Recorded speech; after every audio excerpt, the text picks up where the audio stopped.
is Mark Ratcliffe. It's Mark Ratcliffe Day today, and Mark is the CEO of Mr. Wed. And what I love most about Mark, heaps of things, just a really nice, friendly guy, and very, very deliberate about what he does in helping our industry and helping trainers and assessors. But not only is he the CEO of Mr. Wed since 2000, but Mark has a genuine commitment to helping people become better trainers and assessors. And not only is it about improving the quality of what we present in terms of the content, but he also loves to edutain and help us be a little bit more brave in the way that we present our materials so that our students benefit from that and are entertained and engaged and ready to engage with the content that they're being taught and to do better at what they're doing. Mark has a genuine commitment to helping our students learn, and I really appreciate the way you go about that, Mark, and the efforts you go to make that happen and encourage us all to do it better. So Mark, of course, presented 2 sessions at the National Vet Conference last week, and the feedback I heard was amazing about how that was all received. So Mark, welcome and thank you for coming to the webinar today and presenting this content about volume of learning. I'm just sending over the keyboard control for you now so that you can start to bring up the slides that you've got prepared for our main presentation today. Don't panic, folks. We will come back and Mark will give you the answers for these brain teasers. And without any more messing around, it's time to get started. Mark, welcome to the webinar. Let's get it going.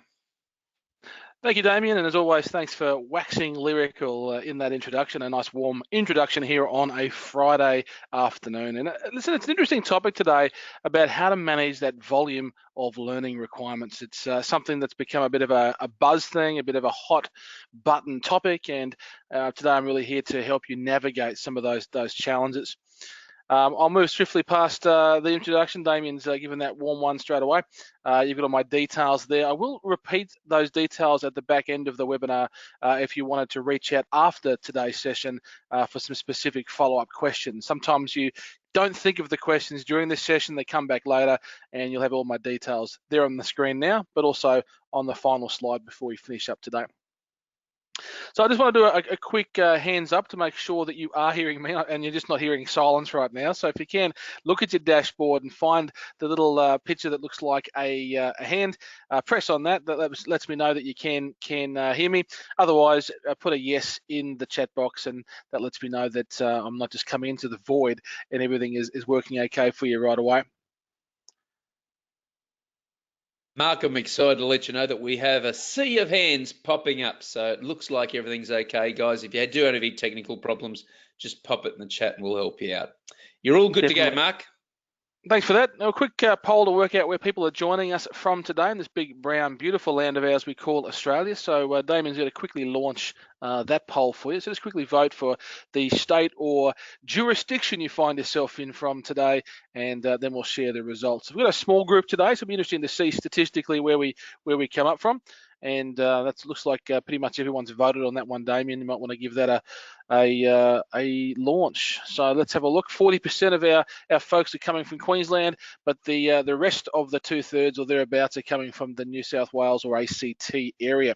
So welcome. It's all on the eastern seaboard at this particular stage, and thanks for joining us on a Friday afternoon. Now listen, before we started, we had these open thinkables. That's hard to say on a Friday afternoon. Thinkables, and so you can sleep tonight. I want to give you the answers to these. So somebody tried brainstorm. In fact, it was scatterbrain at the top left, followed by good intentions, and to round off the top line, we've got horseback riding. The bottom line, we've got day break. Then we've got all things being equal, and then always by my side is the final one there. I think it's always good just to kind of stretch our brains, particularly when we've got a topic such as understanding volume of learning. So listen, what I wanted to do here, folks, as a starting point to kind of I guess tell you how I see volume of learning, and certainly from a regulator perspective, how it works is getting us to consider what we're doing versus what we should be doing. And if we have a look at this picture here, this reminds me of some of those things you may have done at school.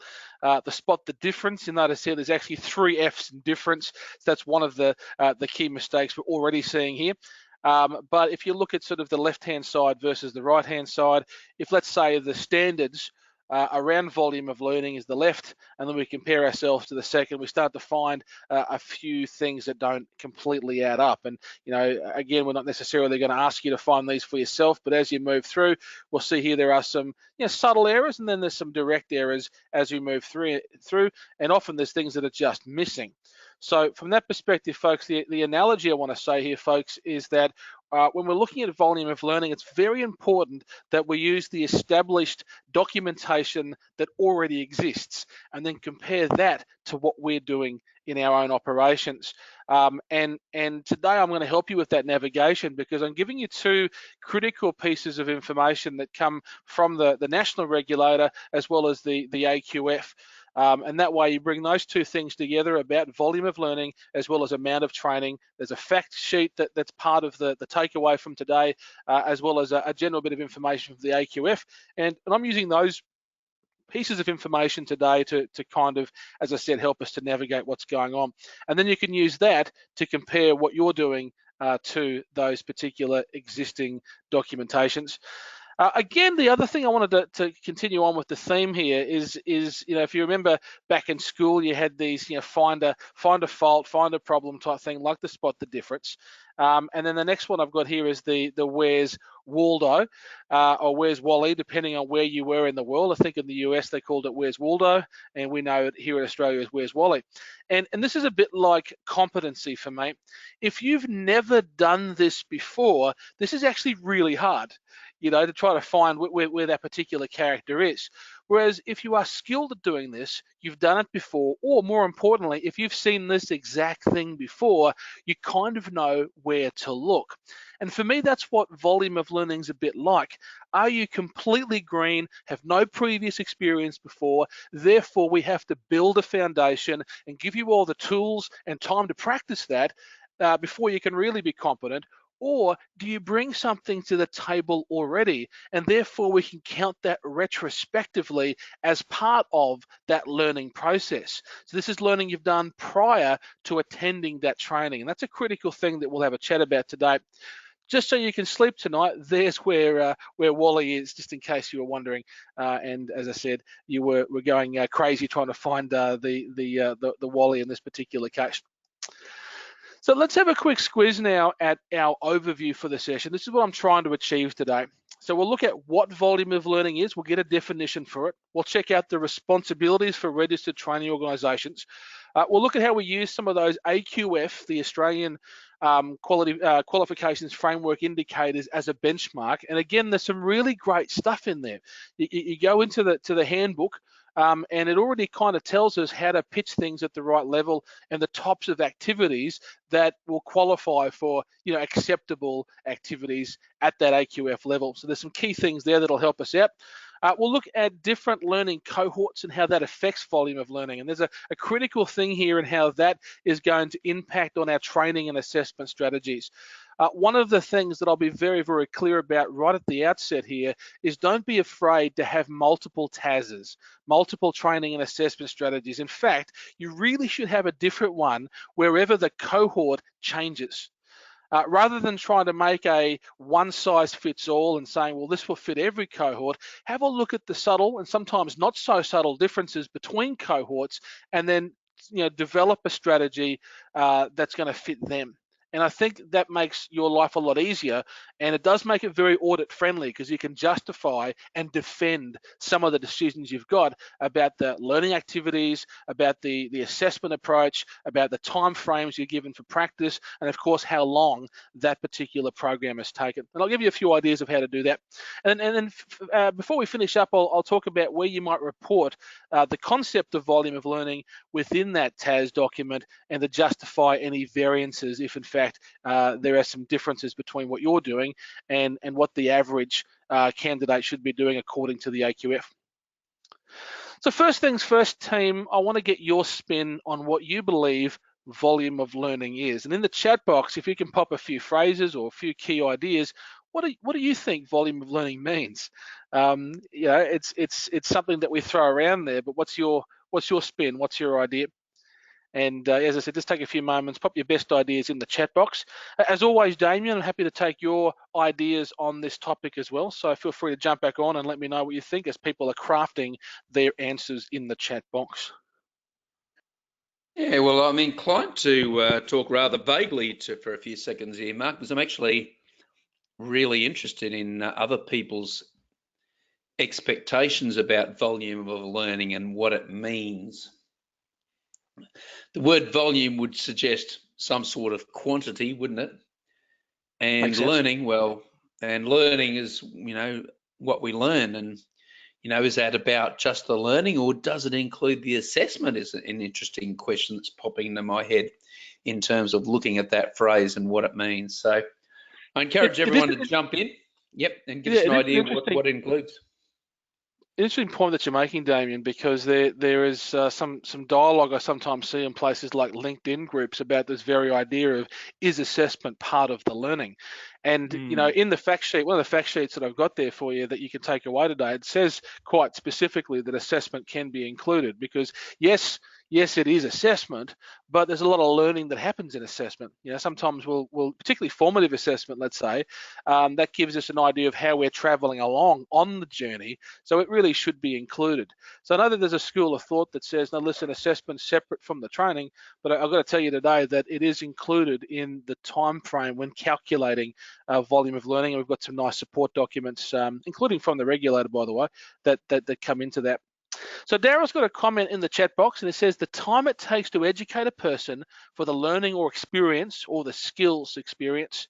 So it's very much about that person or the cohort or the learner, how long it's going to take them to necessarily complete the requisite content and the requisite standards that are required, whether that be knowledge or performance evidence that needs to be collected with a qualification. Odette goes on to say the amount of learning to take place for a person to learn that new skill or competency, and Pira Pakaran suggests the time for a learner to develop all the required skills and knowledge. Makes a lot of sense. So I'm loving the contributions from the chat box there, folks. Now I'm going to grab a quick definition here, and this is what it says in the fact sheet. In fact, it says it is part of the complexity requirements of a qualification, and describes how long a learner who does not hold any competencies identified in that qualification, how long they would normally take to develop those skills and knowledge at that qualification level. Now, there's a couple of things in that qualification we should be unpacking. Certainly, I've highlighted some of the keywords already, and in our chat box, we're very much about the how long it takes to get it done. But critically here, I'm going to highlight the stuff in the middle for a moment. It's about how long someone who's never done it before. So this is where the whole cohort comes into the impact of our calculations. So when we think of volume of learning, we're talking about people who are completely green to what the qualification is about.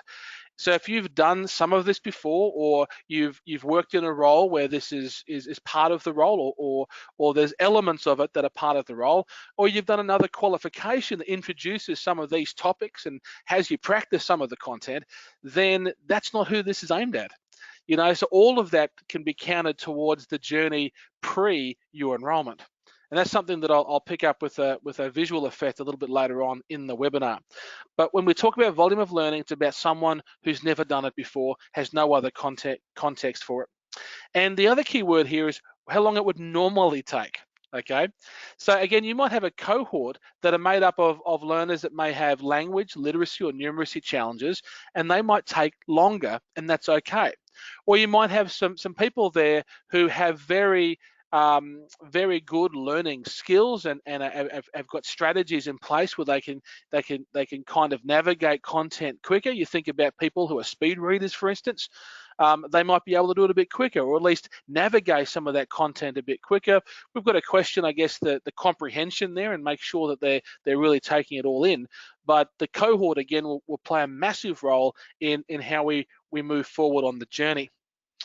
So as I told you earlier, folks, a lot of what I'm talking about today reflects the fact sheets that come from the national regulator as well as the AQF Direct. So I'm not making this stuff up. It's all there, black and white, and you can download these things as part of the information that's available as part of this webinar today. It's available right now if you want to download it, or a couple of days down the track with the link to the recording of this webinar. You can also download those 2 PDF documents together with the copies of the slides. So I'm going to introduce a bit of a concept here that helps us with planning our volume of learning journey and calculations, and I'm calling it the 3 C's to volume of learning. It feels like it should be like a Motown group in my head there. You can't see me doing it, but I'm doing the whole Motown routine here in my room. Maybe I should flick the webcam on, maybe not, maybe another time. But the 3 C's to volume of learning are these. We've got to think about the content. So this is what we're covering. And different qualifications will have a range of different content that needs to be covered by the candidates, or completed by the candidates, or navigated by the candidates. Other qualifications might be quite light in comparison. So we need to think about how much content is there. Then we've got the context. Where are they going to apply this content? Do they require a practice site? Are they currently doing this kind of job where they can put it into play straight away? Do we need to organize some sort of a field trip or a work experience? All of that's going to take time, and then needs to be added into that volume of learning. Is it reasonable to think that they can do this on a day-to-day, week-to-week basis, or is it blocks of time as part of their release, if you like, from the job? So you think about people that might be in some sort of a traineeship or in an indentured apprenticeship. They might do sort of blocks of training out there in the workforce, or the reverse. They're released back to the classroom to do some of their content. So all of this context needs to be considered in what's a reasonable amount of time for a normal person to be able to complete this. And then finally, we've got the cohort. And I've mentioned this already. This is what underpins the journey.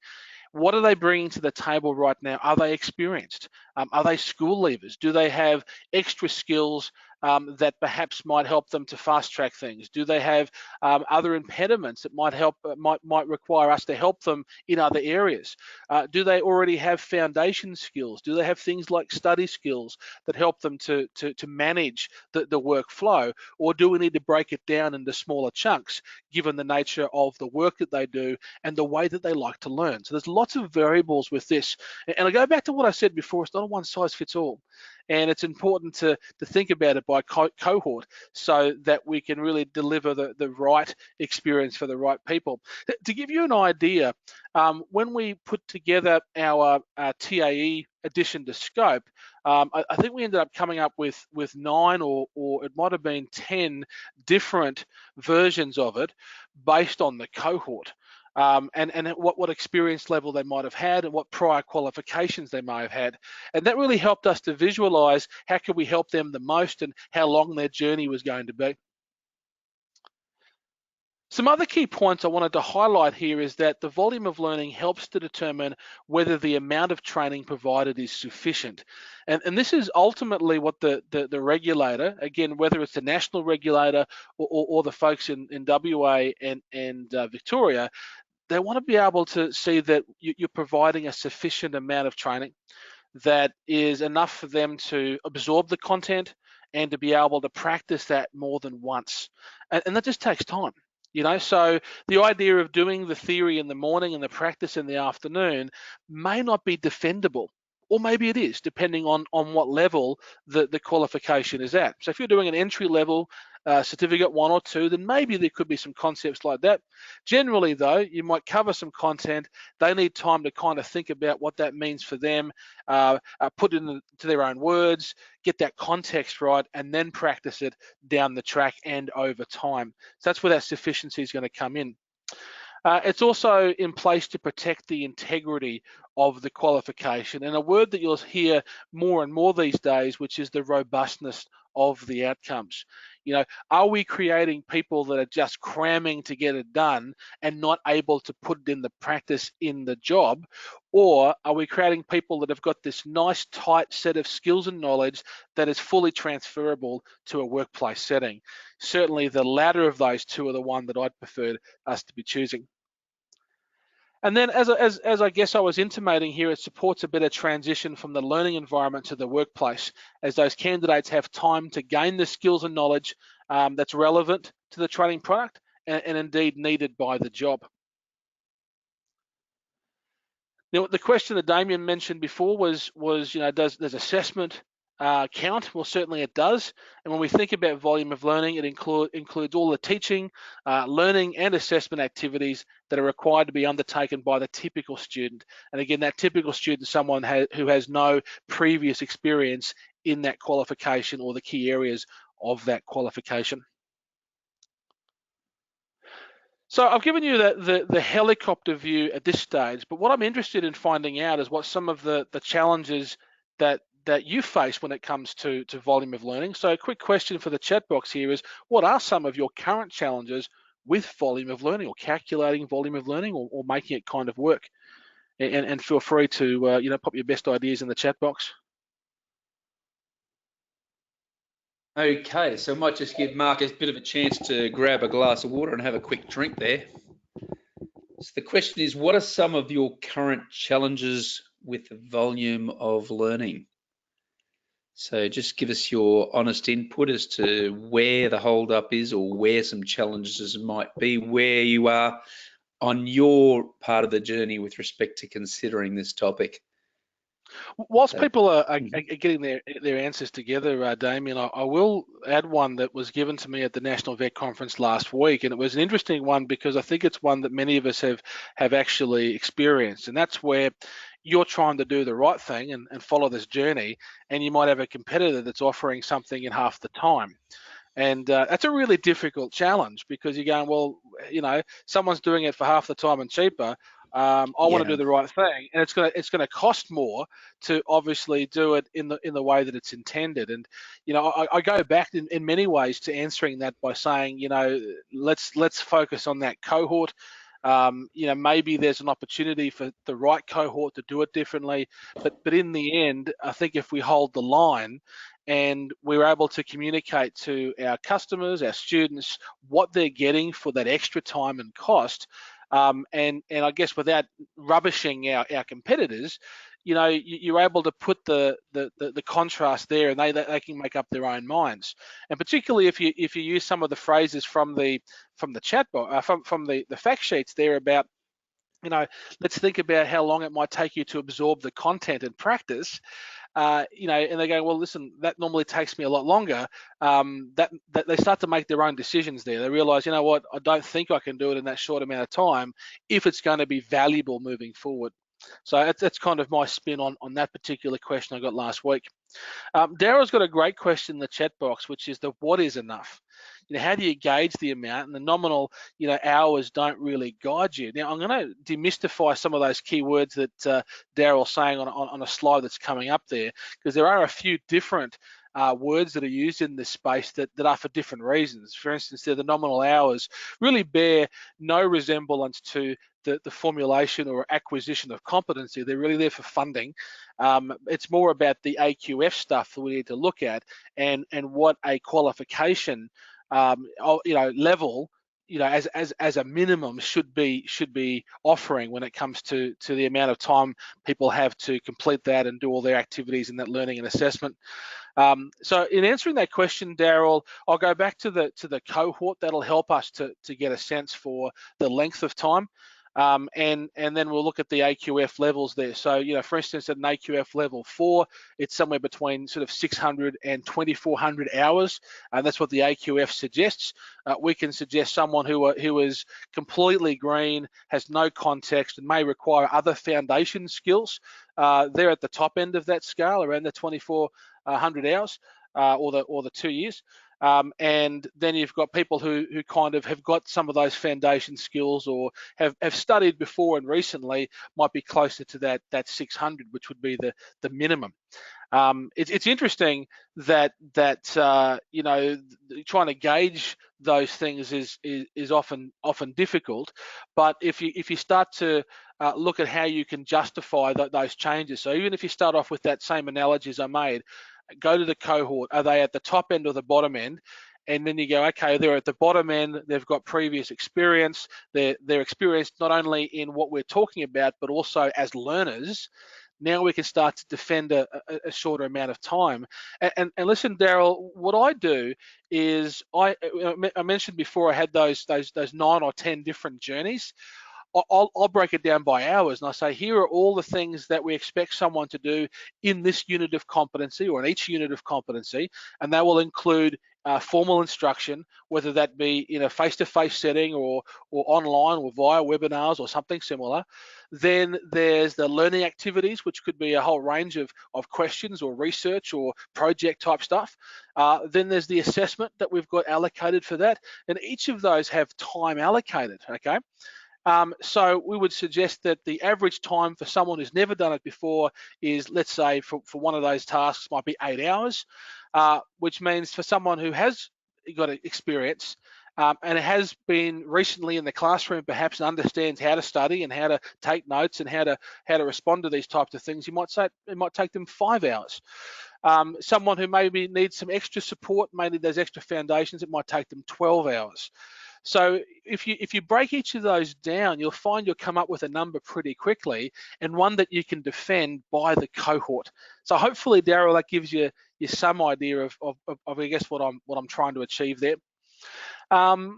Sharon has a question here. For me, it's really the difference in the cohort, trying to work out, you know, what are the different characteristics, and again, that's where the research takes some place, and I've got a similar answer for you, Sharon, here, is that to say, well, let's look at those activities. Are there things here that we can completely exclude?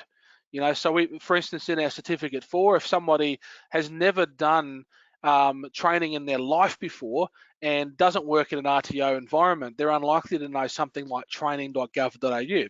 And one of the activities, one of the learning activities we get them to do during their learning design, as well as their assessment parts of the program, is to navigate that site, find a unit of competency, and start to find some of the key standards, if you like, in that might impact on the development of an assessment tool or perhaps a learning program. Now, if you've worked in an RTO, you've used units of competency before, and we can prove that, we can exclude that from the learning activities, which means that those hours then come out. And by doing that, I also start to build a profile for that cohort. So if I've got an experienced cohort, I start with the same canvas, if you like, and then I opt people out of activities or you know, some formal instruction that is really for people who have no experience before. So that might help you out too, Sharon, if that's, you know, something to consider. Odette adds here, most of my learners are online learners and it's difficult to determine the student experience.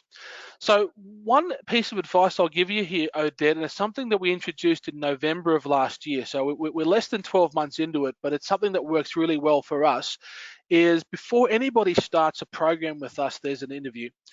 And the idea of this interview is to kind of gauge some of those experience questions.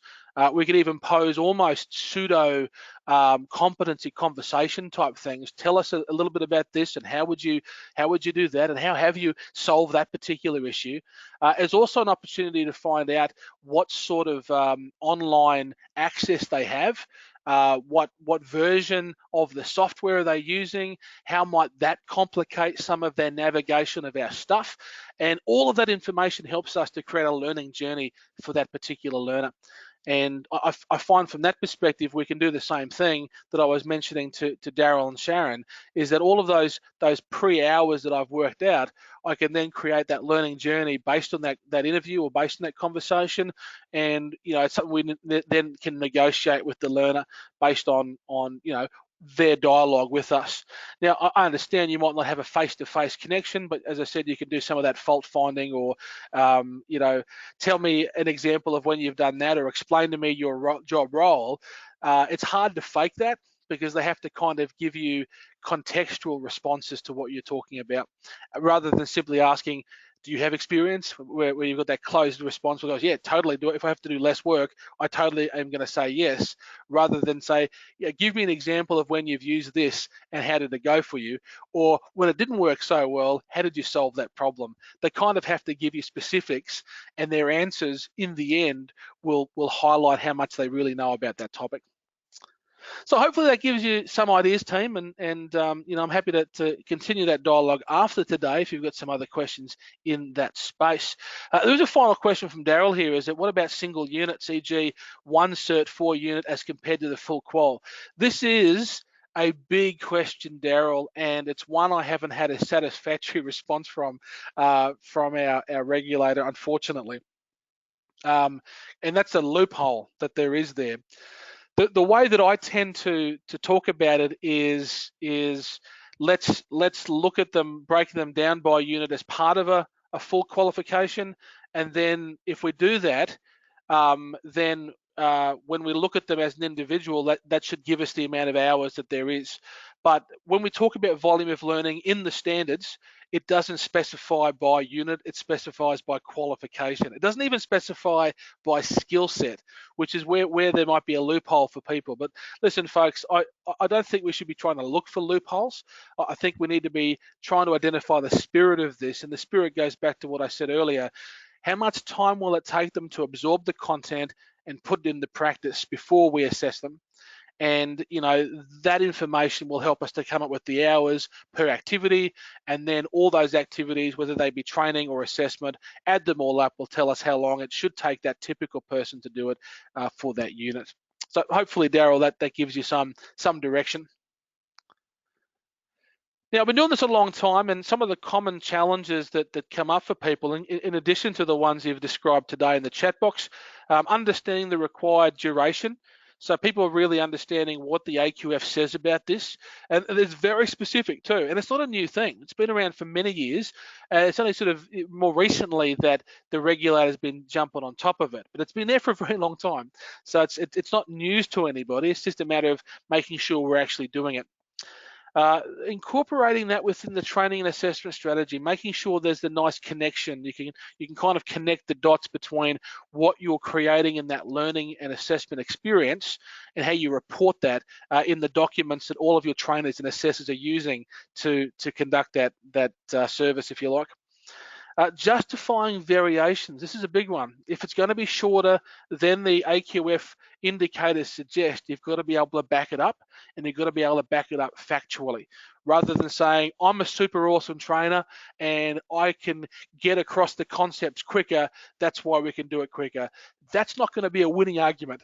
You might be a super awesome trainer and you might be able to help your learners get there quicker, but you need to give us a narrative. You need to explain how whatever amazing technique and strategy that you're using enables them to absorb that in a way that allows them to put it into practice and gives them that chance to practice before they're assessed.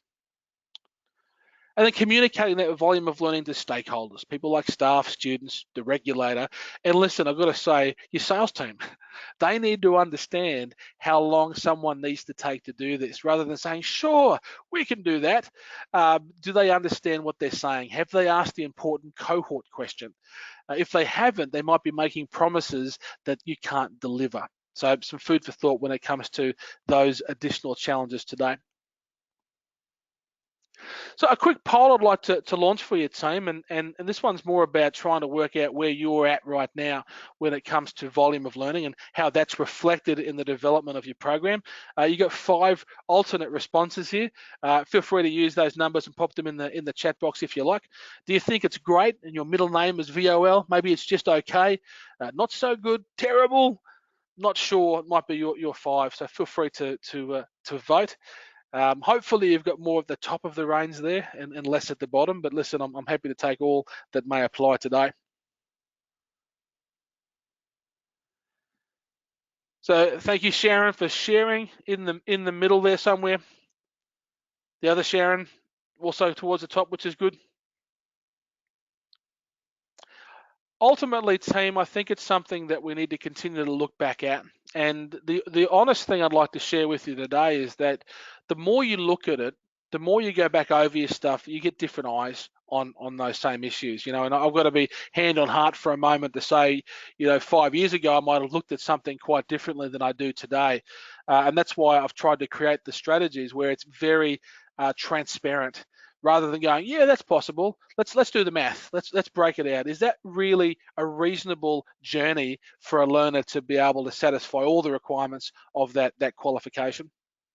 So over time, I'll be asking you to ask this question of yourself. Do we have a handle on it? How do we get a better handle on it? How do we support our people to get this right? Thanks for your votes, folks. Let's look at what the standards for RTOs say on this particular issue, and I'm not necessarily going to read all of this, but this is the relevant clauses 1.1 to 1.4, and we have to comply with the standards for RTOs 2015, and some of the parts of this section that I'm going to pull out, the AQF recognises RTOs as the authorised issuing organisations able to issue those qualifications, which means that we have to follow all of those AQF guidelines, which includes volume of learning. Okay, and that's something that's very critical. We've got an important role to play in managing the integrity of our national qualifications. So we've got to hold the line on this and make sure we're doing everything that it says for us to do. So listen, what does that mean? Well, it means that we have to develop and implement strategies for training and assessment that are consistent with the AQF. And remember, one of those fact sheets I've got you come directly from the AQF, and you can even cut and paste some of that into your TASs to show that you understand that and that you're following it in the right way. We have to outline how learners have time to reflect on and absorb the knowledge and to practice the skills in different contexts or varied environments. So this is often something where we'll look at those foundation skills. Are we giving them enough time to practice things like their oral communication with different kinds of customers, let's say, or are we giving them an opportunity to get the work done at different parts of the operation or the organization where this should be applied, or is it just a very narrow focus? This is how we get that genuine transfer to a work environment. And if it's delivered in a shorter time frame, you have to clearly describe how those required competencies can be met, ensuring sufficient rigor and depth of training. And I've kind of highlighted those on your screen because they're the key areas of defense. We have to say, is there enough rigor to this, which means they're doing it and they understand it and they can apply it? And then do they have enough training, if you like, to give them that breadth and depth of the concepts and where they might put that into practice? And this is where I'm a big fan of kind of separating the formal instruction from some of those extension type activities that you might provide to learners, whether they be research focused, whether they be practice focused, or even a chance to do some quizzes to see how much do they remember. All of that's going to enhance what comes next. And I'll give you a really quick example from a Cert 4, and this came back to me most recently. I was in Ghana in West Africa, and for that particular cohort, I run the session a little bit differently. I add an extra day because I know what's going to happen, and they do group-based presentations, and I load them up on the first day with a general overview of what makes a good presentation, what makes for good group-based learning. And then they prepare to deliver group-based learning of their own. And their first one's usually not that great, to be honest, because what happens is they get super excited about putting together their presentation, they get their computers out, they start putting PowerPoints together, and I sit back and I kind of watch, and I let them do what they think is right, even though I've kind of told them something a little different. and then they do their presentations and their timing isn't quite right, or there's maybe too many slides, or they try to pack too much information in, and that becomes really worthwhile, because in the end they say, well, what could we have done differently? I give them some specific feedback for each of the learners, and then we do a whole group debrief at the end. And then they go, you know what, we really should have started with the session plan first, which then drove everything else. I said, yeah, you should have, and that's kind of how we described it the day before, but you're excited about the technology. And that's a really good lesson, because they experienced it, they found that there was a better way, and then their second ones that they do, they nailed it. By the third one, these guys are cooking with gas. So I find that those experiences over time are important and add the depth and breadth, rather than saying, I'm just going to give them 100 tips for how to be better presenters. That stuff's not going to work nearly as well as them getting out there and realizing that they were underdone because they didn't do the planning, or they didn't really hone down on what the objective was, and so on and so forth. So if that makes some sense, that's how we get the depth of training, and that's how we start to get our eagle eye on the rigor, because it's actually happening, and the learning, we see the learning both incremental and sometimes even quite large in that short amount of time. So a quick question, I've given you my spin on this with my example from the TAE, but how could we demonstrate sufficient rigor and depth of training, maybe for your own training situations? What sorts of things are you doing out there that might help you to do that?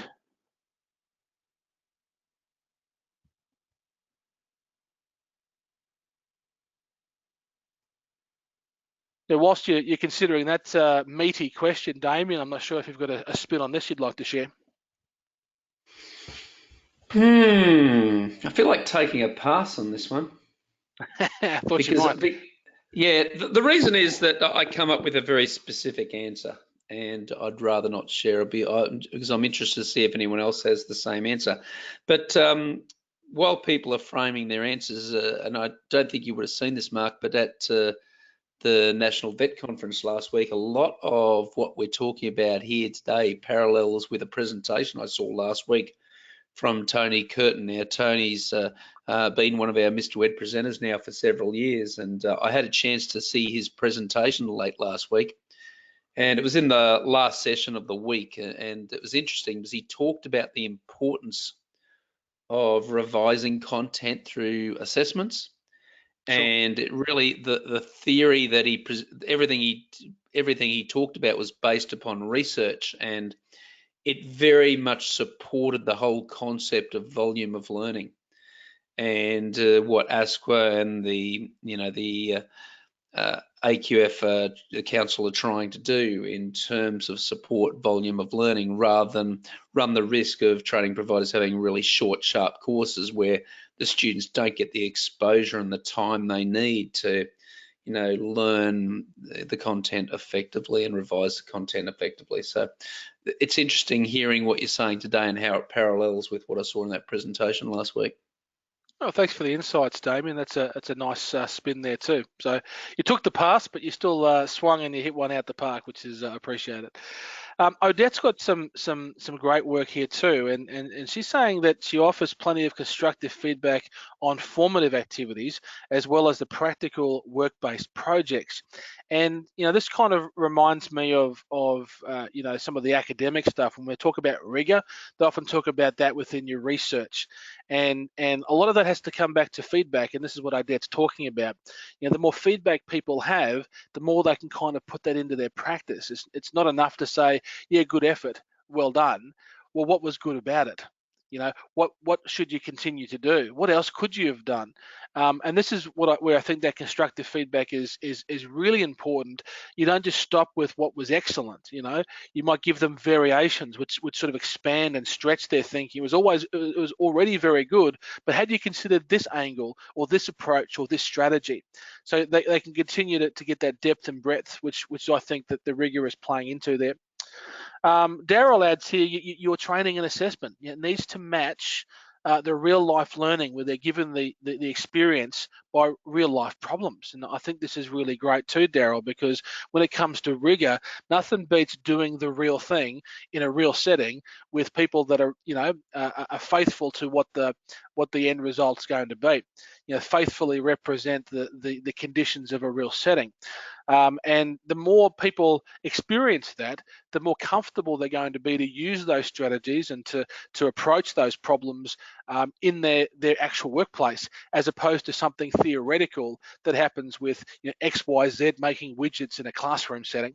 So it's a good point that you're making, Daryl.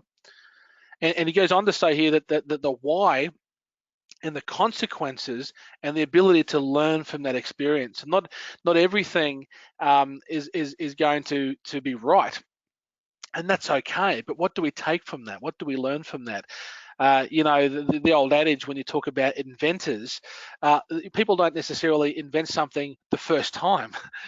Thomas Edison had like 900 or 1,000 goes at the light bulb before he got it right, and he was saying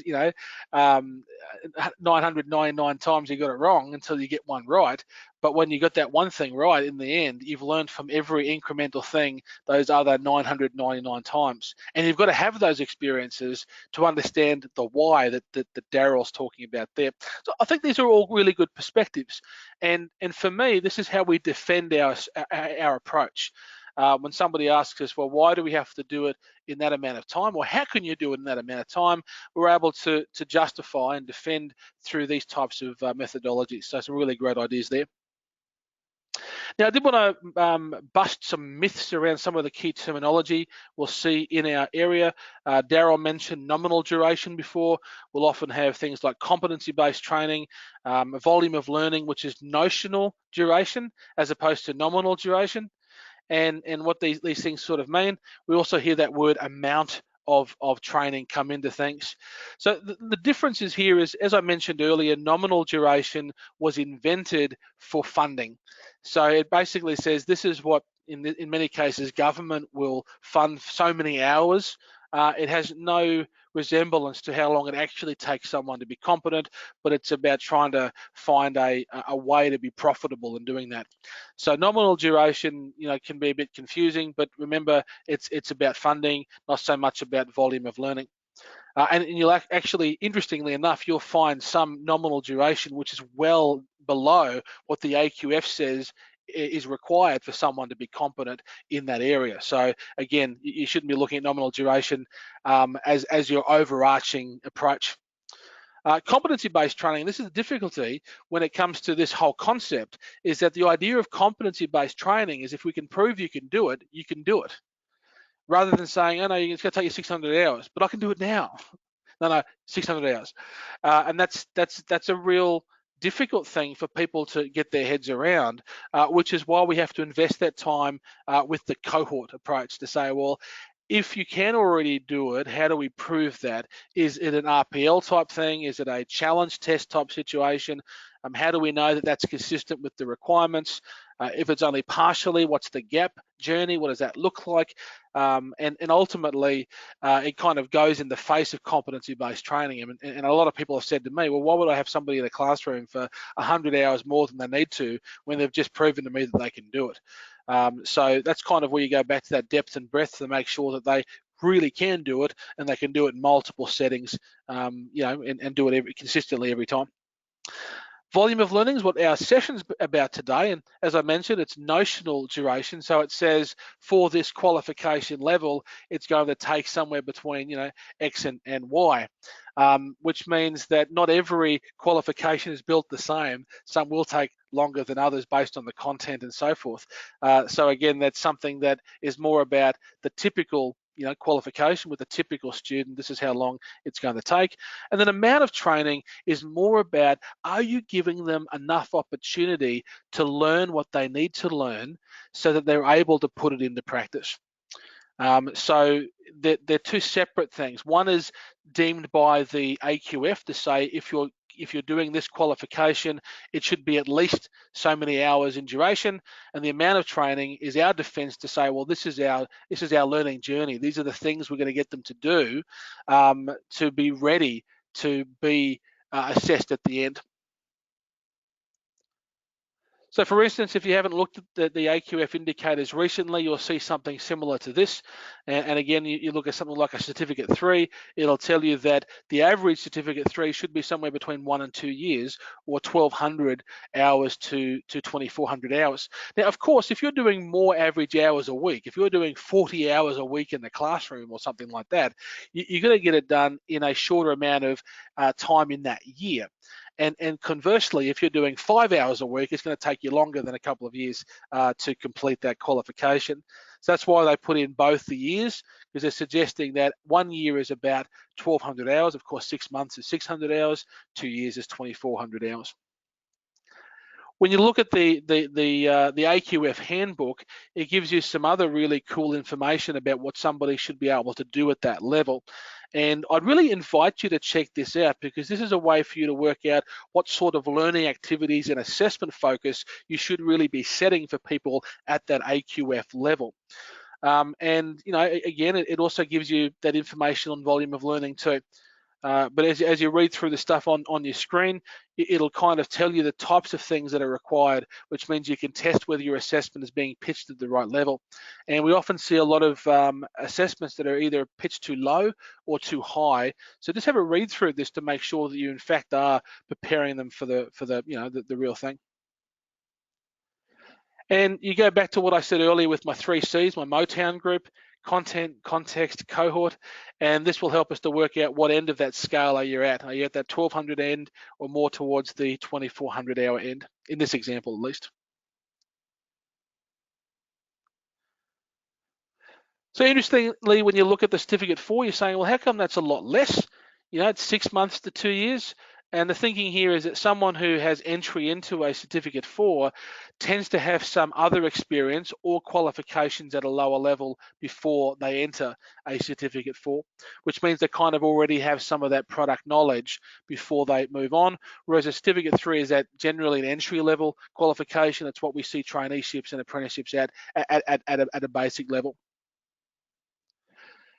Yeah, quick poll, folks. What do you normally do within your RTOs? Are you at the certificate 2 or 1 or 2 end, maybe 3 or 4 diplomas, advanced diplomas, maybe at the higher end, graduate certificates and diplomas, or perhaps an even combination of those levels? Let me know.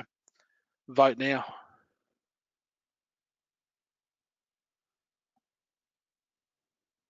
Cast your votes, folks. So when your place of work, what qualifications levels do you primarily deal with? Just giving it a little bit more time while people think through the 5 options. I can see that most people have voted already, so we'll be closing this down in a few seconds, and then we will show these results. So here we go, just closing it down. Hopefully everyone had time to respond.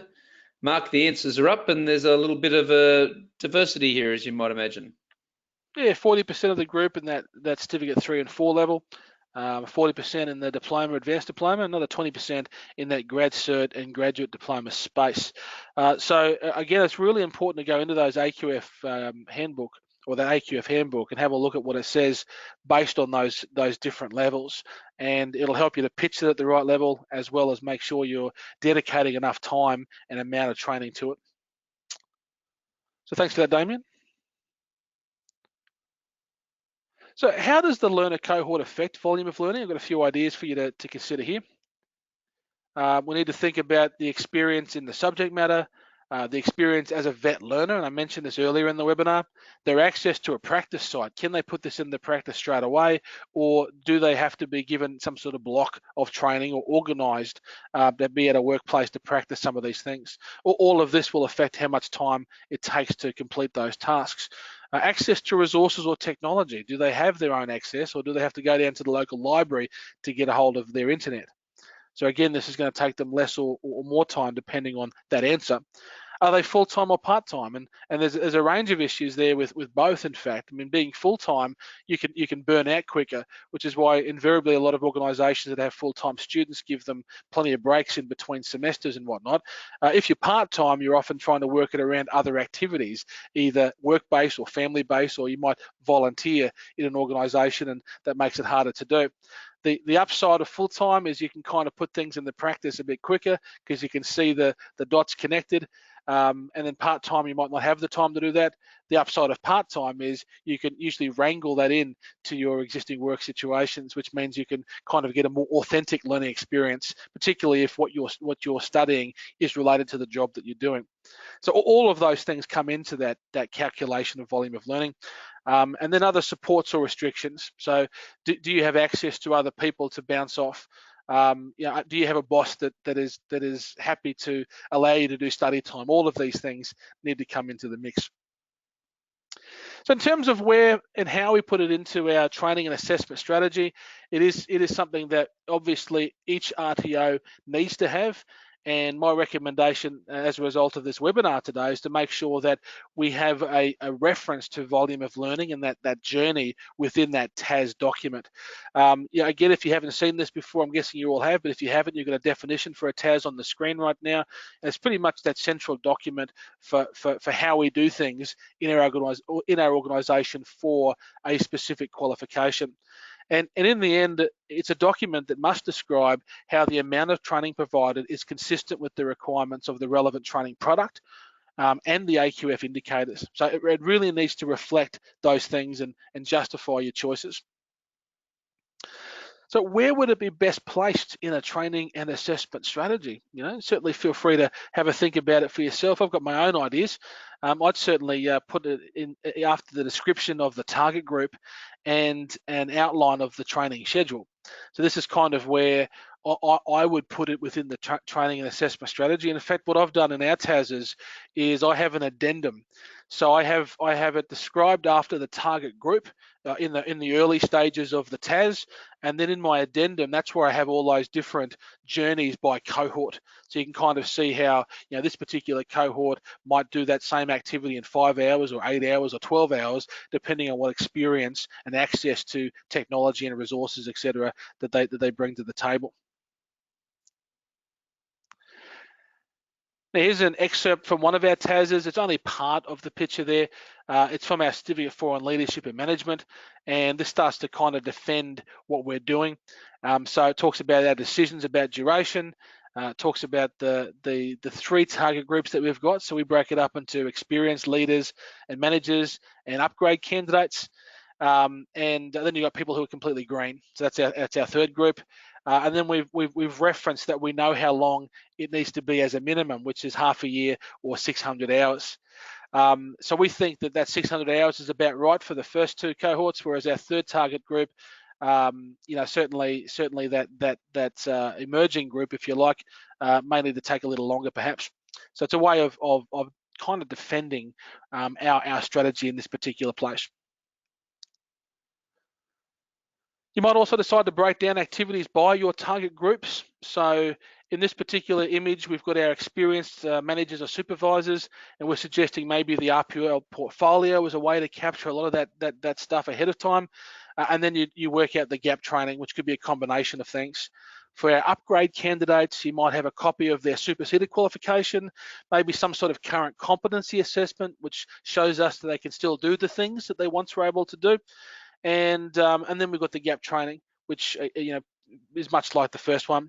And then for our emerging leaders or managers, we might give them some pre-course assessment to get a sense for where they currently are and how we start to massage their journey, as well as the formal training to give them those underpinning skills and the foundation that they need to be successful in that qualification.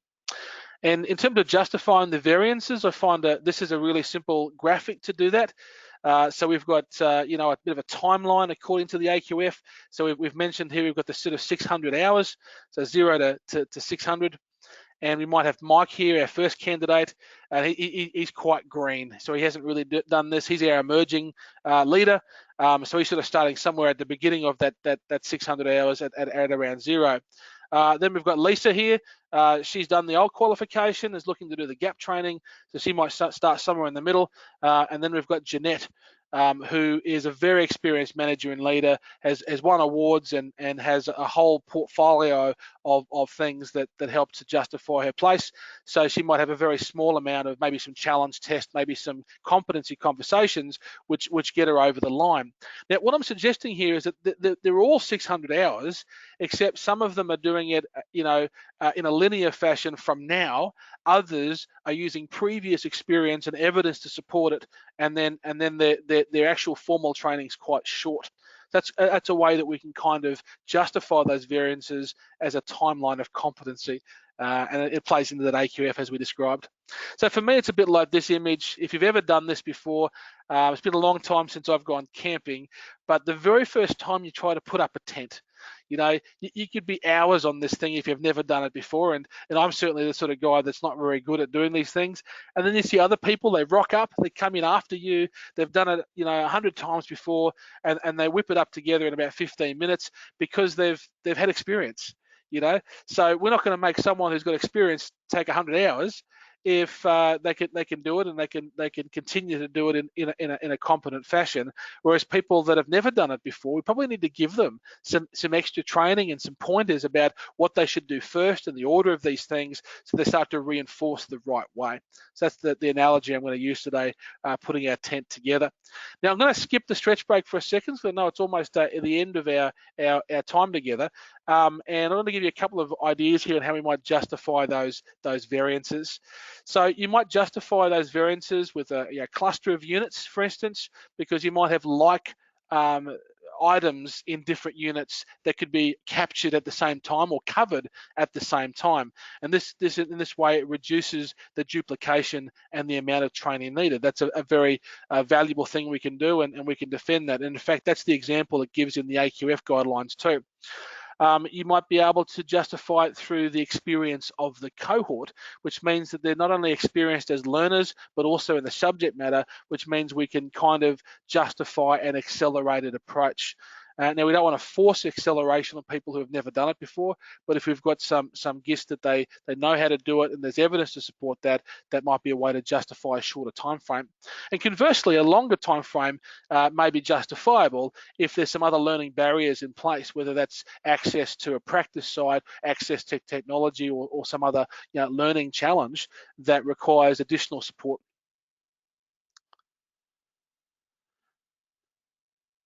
So I'm interested in this question for you in the chat box, team. So how else could you justify the variations between your delivery and the AQF? Let me know if there's anything there that you'd like to share, and pop your best ideas in the chat box.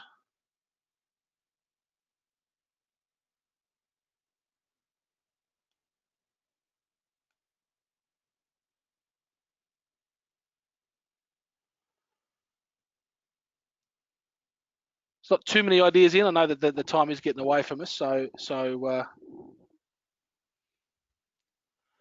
will let you ponder that. Thinking very hard. Yeah, she looks like she's thinking very hard in the graphic. Yeah, she definitely was. I will give you a quick summary though, folks, of the journey we've got. It is a journey. It is something we need to think about in terms of a journey, and in the end, we need to make sure that we are protecting the integrity of the qualification. That's one of the key things why we have such a beast as volume of learning. And this is about ensuring that the learners have the time to absorb the contents. That's the key takeaway for that. According to the Standards for RTOs 2015 and the AQF guidelines, we have to reflect the volume of learning in our planning. So whether we like it or not, we have to justify it. We have to make sure we're thinking about it, and the best way that I can do that is through some sort of a transparent journey for each of our learners. Whilst the nature of competency-based training suggests we can't put a time frame to competency, volume of learning is very much about the sufficiency and the transferability of those skills to a workplace setting. So again, when we're factoring that in, are we giving them a sufficient amount of content and practice opportunities for them to be able to do what they need to be able to do? Training could be delivered in a shorter time frame or a longer time frame depending on the cohort, and a range of other things such as the qualification type, the level, the discipline perhaps that it's in, as well as the experience of the learner. So again, there's a whole range of variables there we want to take into consideration. And finally here, volume of learning is only one piece of the complexity pie. We should be trying to create learning experiences that are the right fit for the learner, as opposed to just trying to tick a box saying, yep, we've got our volume of learning under control. So we need to think about the breadth and the depth of knowledge, the skills required, and the application of the knowledge and the skills. So quick show of hands, folks. Who thinks they're better placed now to manage your volume of learning requirements? With a bit of luck, there's lots of hands going up. I've tried to give you a few key critical ideas to make that work for you. And as I said, with a bit of luck, you've got some direction now to get this right, or some affirmation to suggest that what you're doing is on the money.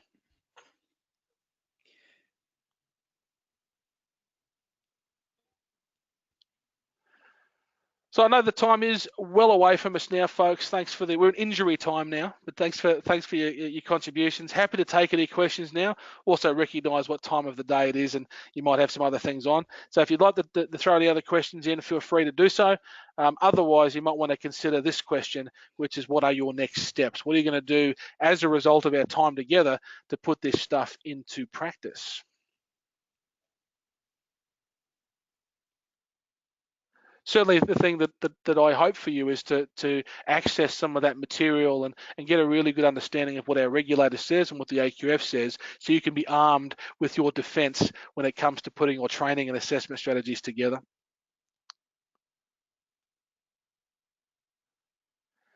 And now you can go back to your happy place, whatever that might be and wherever that might be, and you're well armed for the future of managing your RTOs and your volume of learning. We do have some webinars coming up next month. We've got a double header on the 26th of October. Damien's got a great one there on RPL. And in the afternoon of the 26th, I'm talking about internal auditing, some tips, techniques, and examples of schedules. We'd love to see you there. If you liked today, let us know. Even if you didn't like today, let us know. There will be a survey on your way out. So thanks so much for your time together. As always, Damien, thanks for being my wingman. If you'd like to know more about our webinars, check out the website on your screen, www.mrwed.edu.au/webinars. Thanks so much for your time, folks. Thank you, everybody, and thanks for the thanks that you're popping down the chat there. We really appreciate it. If you come up with any questions after the webinars, please get in contact with us. You can see details for Mark on the screen there. And thanks very much for playing with us today and having some fun and learning about this topic. We greatly appreciate your time. And thank you, Mark. Thanks very much for sharing your wisdom with us today. No worries, and have a great weekend, everyone.